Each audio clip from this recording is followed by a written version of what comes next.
Hello. Today I will be talking about how to connect with someone you're grieving on anniversaries and birthdays. And sometimes it's even the lead up to those days that can be really hard. But I wanted to share 5 simple ways and maybe unexpected ways that you might be able to connect and feel their presence on those special days. Because just because the person's not here physically, it doesn't mean that you can't connect and you can't find new ways to continue the relationship. I know that with my mum, it took me a while to sort of feel that I can still connect with her and that I can still have a relationship with her. But since then, over the last 15 years, I feel like it's really my relationship with her has grown and I've learned more about her, things that I didn't even know before she died that have strengthened the relationship and also she's just part of my everyday life. So I want that for you too, if it's something that you want, to connect and to still feel the love and to show your love and to express your love to for the person that you're grieving. And, it might also be a pet because I know that's also hard. So it doesn't necessarily have to be a human, a person, but yeah, these things can probably also apply for different things, or you can just take what works for you and then sort of leave the rest. So the first thing I wanted to share, the first way that you can connect with someone that you're grieving is through wearing something that connects you to them. So this could be something in their favorite color. It could be something that they bought you. It could be something that they used to wear if you have any of their items. It could even be like an accessory, it could be a ring or an earring or a necklace. It can be something, a badge. It could be something that, something funny that you shared in common with them. So wearing something that connects you to them automatically, for me at least, it automatically kind of makes me feel like they're with me.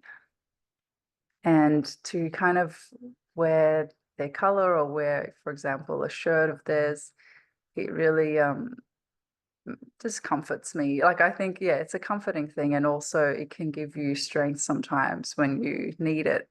So if you're struggling, on a particular day, if it is their birthday or their anniversary, the death anniversary, or if it's you know, Mother or Father's Day, those days can be it can be particularly isolating when you're grieving and you don't necessarily have someone that you can talk to about it. So wearing something that connects you to them can really help them feel close to you. And I think that's a beautiful thing. So yeah, so anything, if you don't have something of theirs, then it could just be something in a color that they liked. And if you don't know for sure, then you could think about what they used to wear and find something that in a color that they used to wear, and that can work as well. So the second thing that I wanted to share about connecting with the person you're grieving is to go to a place that they enjoyed or that they loved. So this obviously it doesn't need to be extravagant. You don't need to fly somewhere.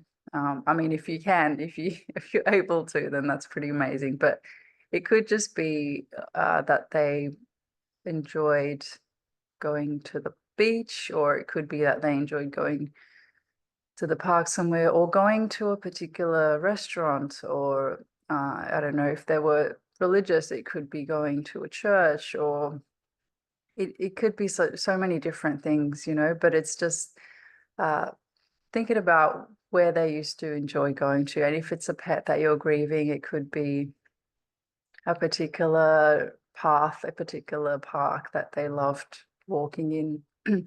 And so it's going to a place where you can kind of feel them, or you know that they would appreciate being there.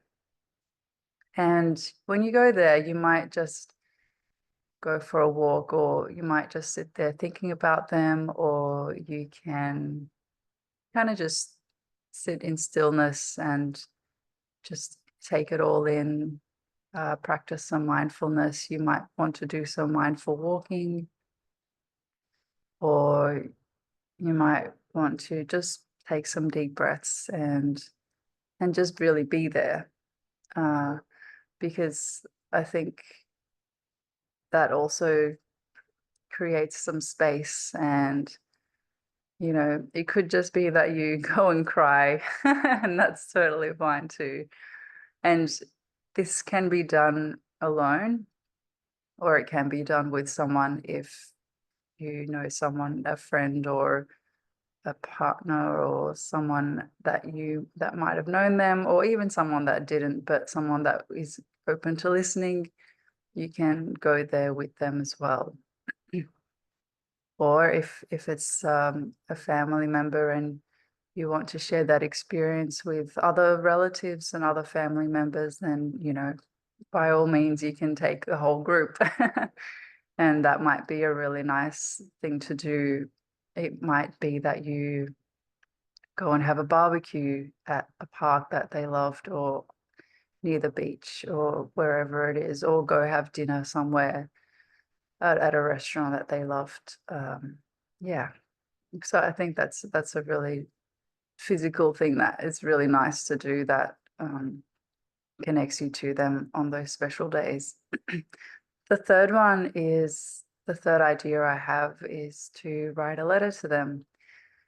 I love this because I've written so many things to my mom, and I think it just really, I know that, they can't necessarily respond, but it's more about you expressing how you feel, what you're thinking about, you expressing the grief and the love that you have for them. So it could be, it's like a direct communication, a direct form of communication to them. So you just write dear and their name, and then write, and in that letter you can include whatever you want to include, but it's just a way of writing, a space to write sincerely, and not to worry about the form.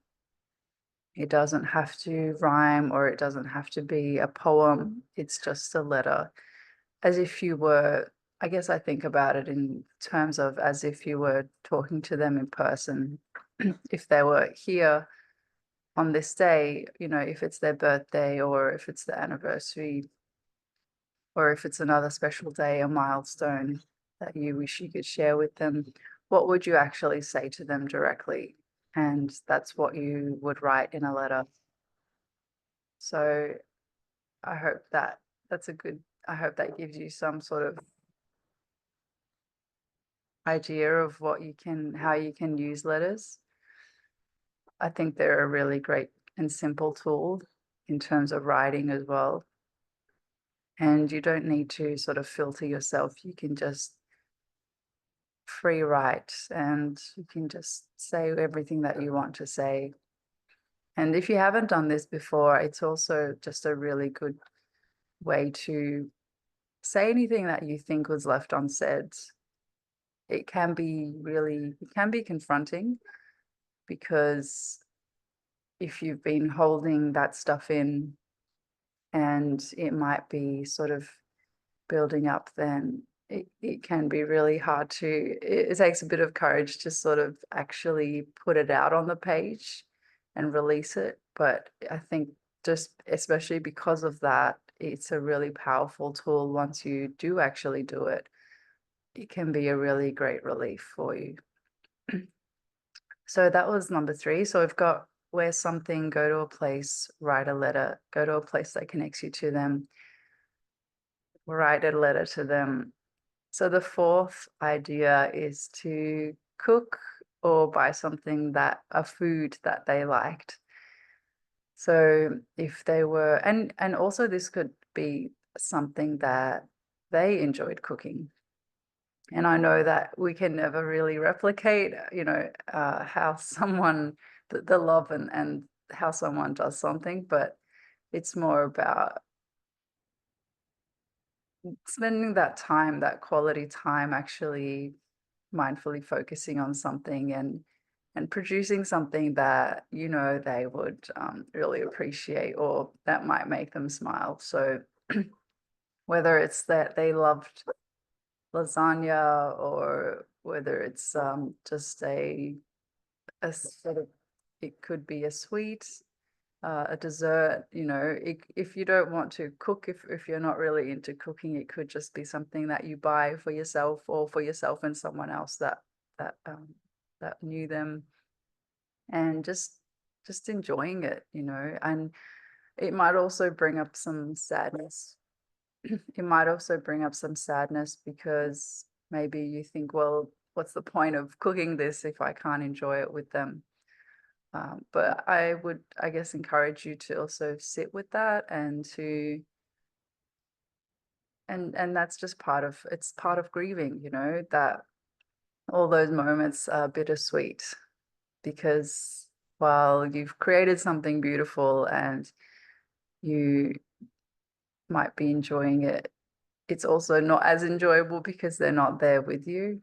But that's this it might be something that you do with someone else that you care about. Even if that person didn't know that the person you're grieving, or it could be the pet that you're grieving directly, it might be a really nice way to bring them in on that and to actually share that with them. So you can cook whatever you're making, or you can buy that thing that the person liked and share it with someone and talk about that who you're grieving, and that could be a really nice way to connect and also bring someone in on those really vulnerable parts of yourself that might be a struggle alone. So I think food is always a really nice way to connect with people. So you're kind of connecting with the person and the person that you're grieving, but also connecting with someone else. Otherwise, you can just really enjoy it. You can just do this alone as well, yeah, if you prefer.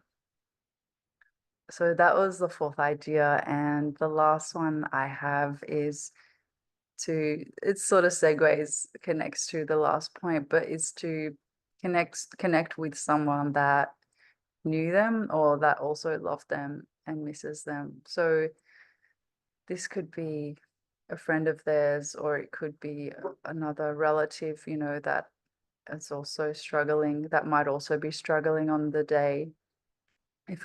Especially if it's a birthday, or yeah, if it's a special day like Mother's Day or Father's Day or sibling day, it could be any one of those where that you aren't the only one that's struggling. So you might want to actually bring others together, or even just meet one-on-one with someone that knew them and just check in, see how you're going.